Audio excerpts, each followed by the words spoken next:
ایک مزاحیہ تقریر، بکرا قربانی۔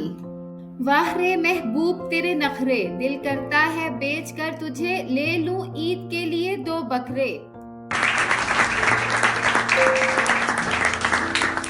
السلام علیکم دوستو، آج میں جس موضوع پر بات کرنے جا رہی ہوں وہ ہے بکرا قربانی۔ اب آپ سب حیران ہوں گے کہ بھلا اس سنجیدہ موضوع پر ہنسانے کی کیا گنجائش ہے، لیکن دوستو بکرا قربانی کے قصے ہمیشہ مزاح سے بھرپور ہوتے ہیں۔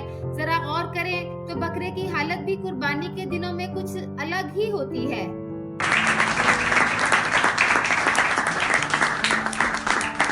دوستو جیسے ہی عید الاضحیٰ قریب آتی ہے، بکرے بھی اپنی قسمت پر آہیں بھرنا شروع کر دیتے ہیں۔ انہیں اچانک اندازہ ہوتا ہے کہ ان کا انجام قریب ہے۔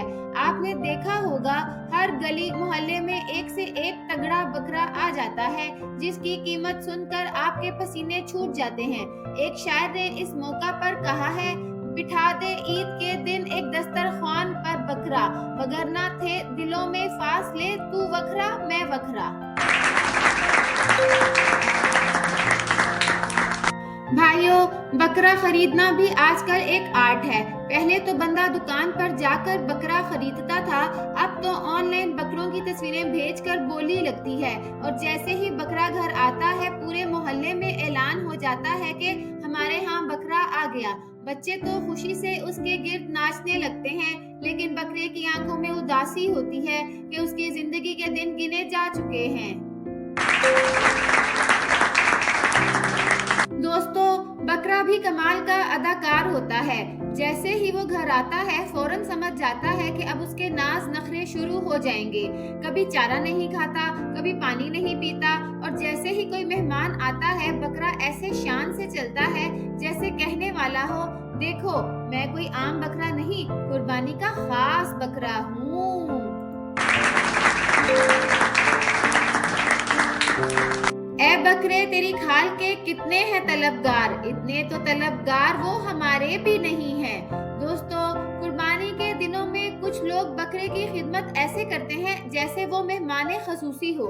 اس کی مالش کی جاتی ہے، نہلایا جاتا ہے، بہترین چارہ کھلایا جاتا ہے، لیکن بکرا بھی سوچتا ہوگا یہ سب محبت نہیں بلکہ میری آخری رسومات کی تیاری ہے۔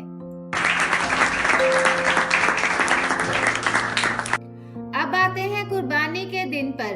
کسائی آتا ہے، بکرا بھی سمجھ جاتا ہے کہ اب کھیل ختم۔ بکرے کی حالت ایسی ہو جاتی ہے کہ وہ سوچتا ہے، کاش میں مرغی ہوتا یا مچھلی ہوتا۔ لیکن دوستو ہمیں یہ یاد رکھنا چاہیے کہ یہ سب قربانی اللہ کی رضا کے لیے ہے۔ قربانی کا مقصد صرف گوشت کھانا نہیں بلکہ اللہ کے حکم کی تعمیل کرنا اور اپنی نیت کو خالص رکھنا ہے۔